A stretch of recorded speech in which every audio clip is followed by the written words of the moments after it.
കൊണ്ടുപോണ തിരിച്ചടി വരുമ്പോ അടിക്കാൻ പറ്റണ ആരെങ്കിലൊക്കെ വിളിച്ചുകൊണ്ട് റോബ് ചെയ്യാൻ പോകും.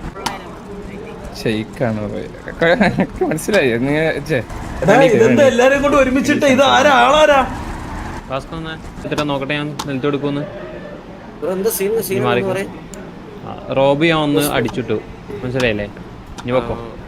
ഹലോ ഹലോ, എത്ര നേരം ഇങ്ങനെ അഭിനയിച്ച നാലാൾക്കാരും നീച്ച ഇങ്ങനെ കാബടി തുള്ളി വന്ന ആൾക്കാരെ ഇങ്ങനെ കാണുന്ന ഞാൻ എന്താ കാട്ടാ? ഇസ്മയിലേ, നീ എന്താ ഇങ്ങനെയൊക്കെ സംസാരിക്കണ? ഇങ്ങനെ എല്ലാരും രസിക്കാൻ പറ്റുമോ? എടുത്തോണ്ട് പോ ഇസ്മയിലെ, എന്നെ തൂക്കിക്കൊണ്ട് പോടാ. സൈഫറാ എടുക്കോ ഇവനെ റാംബോ? ഉസ്മാനൊക്കെ കടക്കണുണ്ടോ? മറ്റേ പാണ്ടിപ്പാടം മൂവിയില് ആ സാധനം ഇപ്പം കടക്കണ പോലെ.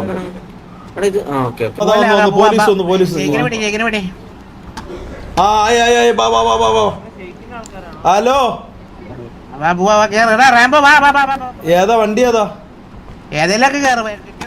ഷേക്ക് എവിടെ? ഷേക്ക് എവിടെ? ഉസ്മാനെ,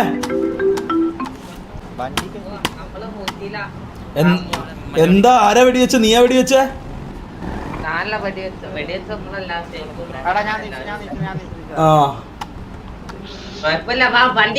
ഏതാ വണ്ടി? ഏതാ സിറ്റിസൺ ആണെന്ന് കരുതിയാണ്ട് ഫണ്ടിന് വേണ്ടിട്ട് ഞാൻ റാംബോ ഒക്കെ പുതിയതായിട്ട് വന്നപ്പോഴേ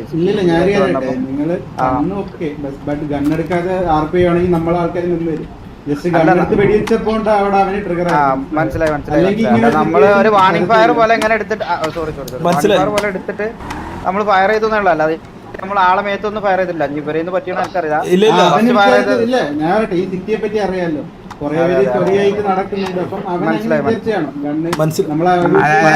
അല്ല, അത് നമ്മള് ഗ്യാങ് നമ്മൾ ആദ്യം തന്നെ ഹോസ്റ്റേജ് എടുക്കാൻ പോയപ്പോ പറഞ്ഞു നമ്മള് ഗ്യാങ് ആയിട്ടൊന്നും ഇല്ല, നമ്മള് സിറ്റീസിനെ മാത്രം നോക്കിയാൽ മതി. നമ്മളിപ്പോ മോണിറ്ററിംഗിലാണല്ലോ, നിങ്ങൾക്ക് അറിയാലോ. അപ്പൊ നമ്മളൊരിക്കലും ആ സിറ്റുവേഷൻ നമ്മൾ എടുക്കൂല. ശരി ശരി, ഓക്കെ ശരി ശരി ശരി. Bye bro, bye bye.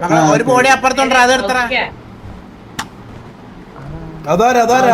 ഈ ചാലിലൊരു ബോഡി ഉണ്ടാക്കളെ, അതാരല്ലോ? അത് നമ്മളെ കൂട്ടത്തിലുള്ള ഏതോ ബോഡി എടുത്തേര്. മക്കളെ, നിന്നെയൊക്കെ കൈ കിട്ടും.